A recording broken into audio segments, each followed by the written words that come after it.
देखिए, दिल्ली पुलिस का तो एग्ज़ाम आ चुका है, आप सभी लोगों को पता ही है। बहुत सारे छात्र हमारे ऐसे हैं, जो काफ़ी ज़्यादा परेशान हैं। लेकिन क्या है कि उन्हें सही कंटेंट नहीं मिल पा रहा, इसकी वजह से वे परेशान हैं। मैं ऐसे उन सभी छात्रों से कहना चाहूँगा कि वे बिल्कुल भी चिंता ना करें। मात्र 10 क्लास हमारी पॉलिटी की देख लें और 8 ही 10 क्लास क्या 5-6 क्लास मान के चलिए, इकोनॉमी के देख लीजिए आप। ऐसे सारे विषय के मैं आपके मान के चलिए 25 से 30 वीडियो आपको प्रोवाइड कराऊँगा। और निश्चित तौर पर आपकी तैयारी बड़ी शानदार हो जाएगी साथियों और एग्जाम में बहुत अच्छा परफॉर्मेंस करेंगे साथियों। ठीक है, जैसा कि बात करते हैं, मैंने लिखा हुआ है दही में से मक्खन निकाल कर लाया हूँ। ये बात तो बिल्कुल सही है साथियों। दही में से मक्खन निकाल कर लाया हूँ साथियों, मट्ठा मार के समझ लीजिए। बिल्कुल वही कंटेंट आपको दूंगा जो आपके एग्जाम से बिल्कुल रिलेटेड है। जब आप एग्जाम में बैठेंगे तो ऐसा लगेगा कि वाकई में जैसे प्रवीण सर ने ही क्वेश्चन पेपर बनाया हो साथियों। ठीक है, मात्र 10 क्लास आपको देखना है। वर्दी हमारी शान है। ठीक है, इस वर्दी का लाज बचाना है साथियों, क्योंकि अब हमारे सम्मान की बात है। ठीक है, आइए अब प्रारंभ करते हैं। बिना किसी और बात की चर्चा करते हुए सीधा आते हैं अपने टॉपिक पर। देखिए, मैंने आपसे पहले ही कहा है कि मैं इसमें ज़्यादा कुछ चीज़ें मेंशन नहीं किया हूँ, बस वही मेंशन किया हूँ जो आपके एग्जाम से बिल्कुल रिलेटेड है साथियों। सबसे पहली बात करते हैं साथियों कि हमारे संविधान की बात करते हैं, तो हमारे संविधान को कब अपनाया गया संविधान सभा में। तो अगर आपसे पूछा जाता है कि हमारे संविधान को संविधान सभा में कब अपनाया गया साथियों, तो संविधान सभा में कब अपनाया गया संविधान को, तो याद रखेंगे आप सभी लोग 26 नवंबर 1949 की बात करते हैं। तो 26 नवंबर 1949 को क्या होता है कि संविधान सभा में संविधान को अपना लिया जाता है साथियों। एक और बात याद रखिएगा, ये जो 26 नवंबर है ना, इसी दिन को संविधान दिवस भी के रूप में भी मनाया जाता है। तो याद रखेंगे, संविधान दिवस के रूप में कब मनाया जाता है साथियों, तो 26 नवंबर को मनाया जाता है। ठीक है, ये बात भूलिएगा नहीं, आपके एग्जामिनेशन में क्वेश्चन पूछा जाता है साथियों। नेक्स्ट बात करते हैं। अब हम बात कर लेते हैं 24 जनवरी 1950 के कुछ बड़े काम होते हैं साथियों। 24 जनवरी 1950 को चार बड़े काम होते हैं, इसको भी याद रख लीजिएगा आप सभी लोग। सबसे पहली बात करते हैं साथियों, जो हमारे देश का राष्ट्रगान है, जन गण मन की बात करते हैं, तो देश के राष्ट्रगान को अपनाया जाता है। तो देश के राष्ट्रगान को कब अपनाया जाता है साथियों, तो 24 जनवरी 1950 की बात करते हैं। ध्यान रखिएगा आप सभी लोग, भूलिएगा नहीं। दूसरी बात करते हैं, जो हमारे देश का राष्ट्रीय गीत होता है साथियों, और राष्ट्रीय गीत क्या है, वंदे मातरम की बात करते हैं। तो इसको भी यदि आप देखते हैं तो 24 जनवरी 1950 को ही अपनाया जाता है साथियों संविधान सभा में। एक और बात याद रखेगा, 24 जनवरी को यदि आप देखते हैं तो डॉक्टर राजेंद्र प्रसाद को भारत का पहला राष्ट्रपति चुना जाता है। ठीक है, ये तो सबको पता है कि डॉक्टर राजेंद्र प्रसाद भारत के पहले राष्ट्रपति होंगे, लेकिन किसी को ये नहीं पता होगा, ध्यान रखिएगा, किसी को ये नहीं पता होगा कि इनको चुना कैसे गया। तो भारत के पहले राष्ट्रपति कौन होते हैं, डॉक्टर राजेंद्र प्रसाद होते हैं, इस बात को याद रखिएगा। इनका चुनाव कैसे हुआ था, ये बात बहुत कम लोगों को बात पता होगी। तो संविधान सभा द्वारा चुना गया है साथियों, इस बात को याद रखिएगा। तो संविधान सभा द्वारा क्या किया जाता है, डॉक्टर राजेंद्र प्रसाद को भारत का पहला राष्ट्रपति चुना जाता है। और अभी वर्तमान के राष्ट्रपति को कैसे चुना जाता है, यानी कि 24 जनवरी के बाद, जब 26 जनवरी के बाद जब दोबारा 5 साल बाद राष्ट्रपति का चुनाव होता है, तो कैसे चुना जाता है, ये बात याद रखिएगा, निर्वाचक मंडल के माध्यम से। निर्वाचक मंडल के माध्यम से साथियों, जिसमें देखा जाए तो संसद के निर्वाचित सदस्य, संसद मतलब क्या हो जाता है, लोकसभा और राज्यसभा की बात करते हैं, इसके निर्वाचित सदस्य। और राज्यों के जो एमएलए होते हैं साथियों, राज्य और केंद्र शासित प्रदेश की बात करते हैं, ये लोग क्या करते हैं, राष्ट्रपति को चुनते हैं, इस बात को याद रखिएगा। क्या आप सभी लोगों को यहाँ तक समझ में आया? किसी को कोई परेशानी हो तो एक बार वो हमें बताएगा साथियों। ठीक है, चलिए नेक्स्ट बात करते हैं। एक और बात याद रखेगा, 24 जनवरी के चार बड़े काम में एक और बड़ा काम होता है, संविधान सभा की अंतिम बैठक होती है। तो संविधान सभा की अंतिम बैठक कब होती है साथियों, तो याद रखिएगा 24 जनवरी 1950 को संविधान सभा की अंतिम बैठक होती है साथियों। और उसके 2 दिन बाद ही यदि आप देखते हैं तो 26 जनवरी 1950 की बात करते हैं, तो 26 जनवरी 1950 को हमारे देश के संविधान को लागू कर दिया गया हमारे देश में। ठीक है, तो इस बात को याद रखिएगा साथियों। तो अगर आपसे पूछा जाता है कि संविधान को कब अपनाया जाता है संविधान सभा में, तो 26 नवंबर 1949 को। कब लागू किया जाता है तो 26 जनवरी 1950 की बात करते हैं। तो 24 नवंबर 1949 को अपनाया गया, 26 जनवरी को लागू किया गया। उससे पहले 24 जनवरी के 2 दिन पहले 4 बड़े काम होते हैं। 24 जनवरी 1950 को राष्ट्रगान, राष्ट्रगीत, राष्ट्रपति और संसद संविधान सभा की अंतिम बैठक होती है साथियों। इस बात को याद रखिएगा। उस समय संविधान में कुल कितने अनुच्छेद थे तो उस समय 395 अनुच्छेद थे। कितने भाग थे साथियों तो 22 भाग थे। कितनी अनुसूचियां थी साथियों 8 अनुसूचियां थी। इस बात को याद रखिएगा।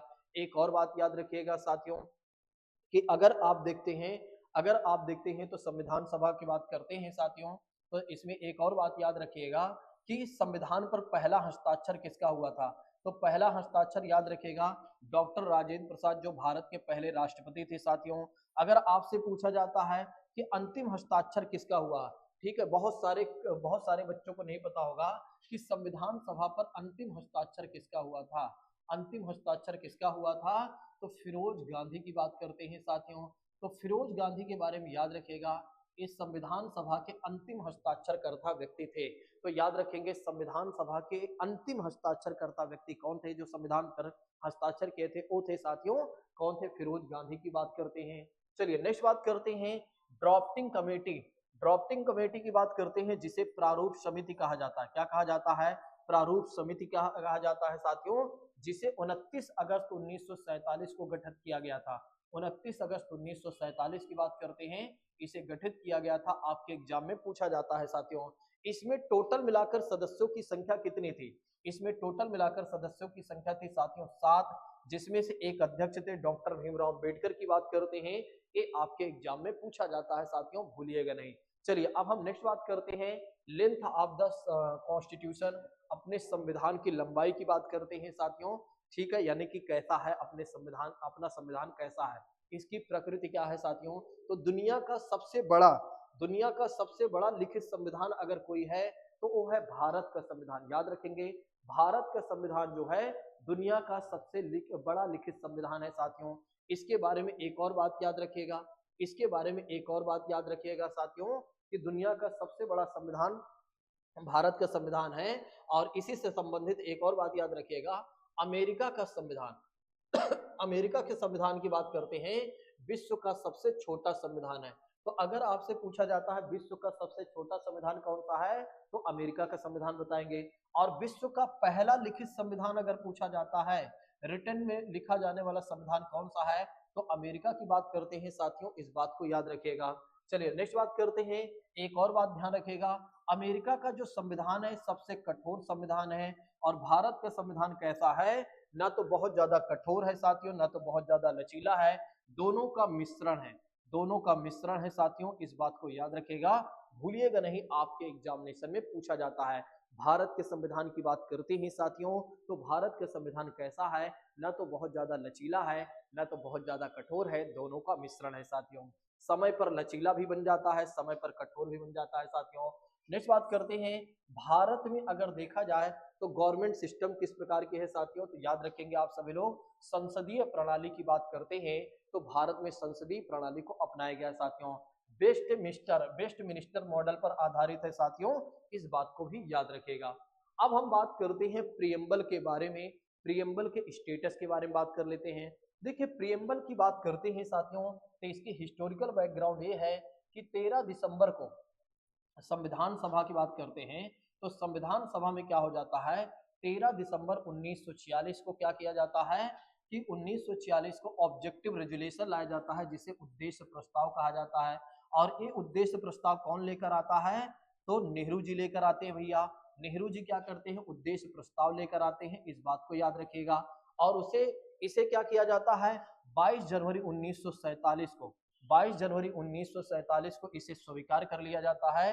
ये आपके एग्जाम में पूछा जाएगा। तो इसे कब स्वीकार किया जाता है 22 जनवरी 1947 को आपके एग्जाम में पूछा जा सकता है साथियों। तो संविधान सभा में उद्देश्य प्रस्ताव कब लाया गया 13 जनवरी 1946 की बात करते हैं। और किस रूप में लाया गया था साथियों, उद्देश्य प्रस्ताव की बात करते हैं, उद्देश्य प्रस्ताव के रूप में। और इसे कब स्वीकार कर लिया गया 22 जनवरी 1947 की बात करते हैं साथियों। एक और बात याद रखिएगा, इसी के आधार पर हमारी प्रस्तावना बनती है साथियों। और ऐसे में अगर आप देखते हैं तो हमारे प्रस्तावना की बात करते हैं तो प्रस्तावना की जो एक तरह से विचार आया है साथियों वो अमेरिका से आया है। तो ये भी हमारे एग्जाम में पूछा जाता है, अमेरिका से प्रस्तावना का विचार आया है। दरअसल कहने का मतलब ये है कि अमेरिका के संविधान में पहले क्या किया गया था, अमेरिका के संविधान में यदि आप देखते हैं तो प्रस्तावना को ऐड किया गया था भैया, प्रस्तावना को ऐड किया गया था, इसलिए भारत में भी कहीं ना कहीं प्रस्तावना को ऐड किया गया है। ठीक है, इस बात को याद रखिएगा। चलिए नेक्स्ट बात करते हैं साथियों, नेक्स्ट बात करते हैं, एक और बात याद रखिएगा, जो हमारी प्रस्तावना है ना इसमें केवल एक बार संशोधन किया गया है। कितनी बार संशोधन किया गया है, कि केवल एक बार संशोधन किया गया है, इस बात को याद रखिएगा। प्रस्तावना में केवल और केवल एक बार संविधान प्रस्तावना के एक बार संशोधन किया गया है, इस बात को याद रखिएगा। किस संविधान संशोधन के तहत साथियों, तो 42वां संविधान संशोधन अधिनियम 1976 के तहत क्या किया गया है, संविधान में संशोधन, सॉरी प्रस्तावना में संशोधन किया गया है। तो ये भी हमारे एग्जाम में पूछा जाता है। कई बार ये पूछा जाता है कि अभी तक कितनी बार संशोधन किया गया प्रस्तावना में, तो एक बार किया गया है। और इस समय क्या किया जाता है, 3 नए शब्द जोड़े जाते हैं, SPA, S फॉर हो जाता है समाजवादी, P मतलब हो जाता है भैया पंथ निरपेक्ष, और A मतलब हो जाता है अखंडता। तो याद रखेंगे आप सभी लोग, संविधान की प्रस्तावना में 3 नए शब्द जोड़े गए। ठीक है, समाजवादी, पंथ निरपेक्ष और अखंडता की बात करते हैं। क्लियर हो गया, चलिए आगे बढ़ते हैं साथियों। अब देखिए प्रस्तावना को लेकर क्या किया गया था, कि कुछ केस आए थे, ध्यान रखेंगे प्रस्तावना के लेकर कुछ केस आए थे साथियों, कि प्रस्तावना एक तरह से संविधान का पार्ट है कि नहीं। तो 3 केस के बारे में याद रखेगा। सबसे पहला केस आया था 1960। 1960 का जो केस था वो बेरूबाड़ी वाला केस था। कौन सा केस था साथियों, तो बेरूबाड़ी वाला केस था। इस केस में कहा गया कि सुप्रीम कोर्ट से पूछा गया कि महोदय ये बता दीजिए, क्या प्रस्तावना एक तरह से संविधान का भाग है कि नहीं। तब सुप्रीम कोर्ट का जवाब ये आया कि नहीं, प्रस्तावना जो है संविधान का भाग नहीं है साथियों, इस बात को याद रखेगा। और उसके बाद 1973 में केशवानंद भारती मामला आता है, और फिर से सुप्रीम कोर्ट से प्रश्न किया जाता है कि महोदय ये बता दीजिए कि जो प्रस्तावना है क्या संविधान का भाग है या नहीं। तब सुप्रीम कोर्ट ने कहा कि बिल्कुल है, हम अपने फैसले को वापस लेते हैं और इस बार बता रहे हैं कि जो प्रस्तावना है उस संविधान का हिस्सा है या अभिन्न अंग कह सकते हैं साथियों। उसके बाद एक और केस आता है LIC ऑफ इंडिया का।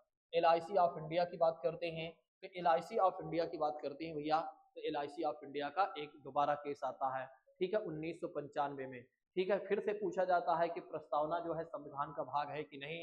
तब सुप्रीम कोर्ट ने फिर से कहा कि इस बात के बाद कभी मत पूछना, मैं आपको बता रहा हूं कि वाकई में जो प्रस्तावना है वो संविधान का भाग है साथियों, इस बात को ध्यान रखिएगा। ठीक है, और क्या आप सभी लोगों को यहाँ तक मेरी बात समझ में आई कि नहीं। ठीक है, तो ये आपके एग्जाम में पूछा जाता है साथियों। चलिए नेक्स्ट बात करते हैं फंडामेंटल राइट्स। फंडामेंटल राइट्स की बात करते हैं साथियों, तो इसको हमने कहाँ से लिया है, तो अमेरिका से लिया है। तो ध्यान रखेंगे अमेरिका से हमने फंडामेंटल राइट्स को लिया है। आर्टिकल 12 से लेकर 35 तक है, संविधान के भाग 3 में है, इस बात को याद रखिएगा, भूलिएगा नहीं। ठीक है, आपके एग्जामिनेशन में क्वेश्चन के तौर पर पूछा जाता है साथियों। नेक्स्ट बात करते हैं directive principle state of policy की बात करते हैं। इसको हमने कहाँ से लिया है, तो आयरलैंड से लिया है। तो इसको हमने कहाँ से लिया भैया, आयरलैंड से लिया है साथियों। ठीक है, ध्यान रखेंगे, इसको सबसे ज्यादा याद रखने वाली बात, सॉरी इसमें सबसे ज्यादा बात याद रखने वाली बात यह है कि न्यायालय द्वारा इसे लागू नहीं कराया जा सकता है। यानी कि आप सुप्रीम कोर्ट, हाई कोर्ट नहीं जा सकते हैं कि सरकार अपने काम को नहीं कर रही है, सरकार अपने काम को नहीं कर रही है, आप इस चीज को लेकर नहीं जा सकते हैं साथियों, इस बात को ध्यान रखिएगा। इसीलिए लिखा है नॉन जस्टिकेबल की बात करते हैं। अब फंडामेंटल ड्यूटीज जो है साथियों ना, ये भी नॉन जस्टिकेबल है कि नागरिक अपने कर्तव्यों का पालन नहीं कर रहे हैं। तो जस्टिकेबल क्या है, फंडामेंटल राइट्स है। फंडामेंटल राइट्स जो है वो आपका जस्टिकेबल है, यानी कि आप न्यायालय में जाकर क्या कर सकते हैं कि एक तरह से अगर आपके फंडामेंटल राइट्स का वायलेंस हो रहा है तो आप न्यायालय में जाकर अपनी बात को रख सकते हैं, न्यायालय आपके फंडामेंटल राइट्स को प्रोटेक्ट करेगा। ये आपके एग्जाम में पूछा जा सकता है, इसको आप लोग जरूर याद रखिएगा साथियों। ठीक है, कि अगर आपसे पूछा जाता है कि जस्टिकेबल क्या है, जस्टिकेबल क्या है, तो फंडामेंटल राइट्स की बात करते हैं, नॉन जस्टिकेबल की बात करते हैं, DPSP की बात करते हैं, और फंडामेंटल ड्यूटीज की बात करते हैं। देखिए ये सब तो आपने पढ़ा ही होगा कि मौलिक अधिकार कितने हैं, कौन कौन से हैं, ये सब आपने पढ़ा होगा। लेकिन आपने ये नहीं पढ़ा होगा कि क्या ये न्यायालय द्वारा प्रवर्तनीय है कि नहीं। देखिए वहां पर प्रवर्तनीय भी लिखकर आ सकता है साथियों। तो ध्यान रखिएगा, फंडामेंटल ड्यूटीज की बात करते हैं, जस्ट केवल या प्रवर्तनीय है, लेकिन डीपीएसपी और ड्यूटीज प्रवर्तनीय नहीं है, अर्थात इसे लागू नहीं कराया जा सकता है। इस बात को अपने दिलो और दिमाग में याद रखिएगा साथियों, ठीक है, भूलिएगा नहीं, क्योंकि आपके एग्जाम में पूछा जाता है। अच्छा, अगर आप देखते हैं फंडामेंटल ड्यूटीज की बात करते हैं, तो इसे कब जोड़ा गया था? तो 42वां संविधान संशोधन अधिनियम 1976 के तहत जोड़ा गया था। पहले इसमें 10 थे साथियों, और आगे चलकर इसमें 11 हो गए। तो पहले इसमें कितने थे? 10, और आगे चलकर 11 हो गए। और 11वां कब जुड़ा? 86वां संविधान संशोधन अधिनियम 2002 के तहत जुड़ा, कि माता पिता का कर्तव्य है कि 6 से 14 वर्ष तक के बच्चों को एजुकेशन जरूर प्रोवाइड कराएं साथियों, इस बात को याद रखिएगा। ठीक है, आप लोगों को यहाँ तक समझ में आया कि नहीं? एक और बात याद रख लीजिएगा, इसे जो जोड़ा गया था स्वर्ण सिंह समिति के सिफारिश पर, स्वर्ण सिंह समिति के सिफारिश पर, ये भी आपके एग्जाम में पूछा जाता है, किसके सिफारिश पर ऐसा किया गया है। ठीक है, तो स्वर्ण सिंह समिति के सिफारिश पर साथियों। ठीक है, तो चलिए अब हम आगे जानेंगे, पार्लियामेंट स्ट्रक्चर के बारे में जानेंगे, जो कि अगली वीडियो में जानेंगे। अगर आप लोगों को यह वीडियो पसंद आया हो तो एक बार जाते जाते कमेंट करके जाइएगा, और अगर आप देखते हैं तो इसी तरह से वीडियो में आपके साथ शेयर करता रहूंगा। 15 से 16 मिनट की बहुत बड़ी वीडियो नहीं होगी साथियों।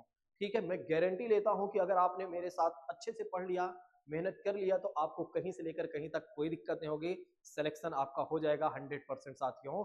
दिल्ली पुलिस में जीके जीएस से आप नहीं पीछे होंगे। चलिए, take care all of you, next class में मिलते हैं।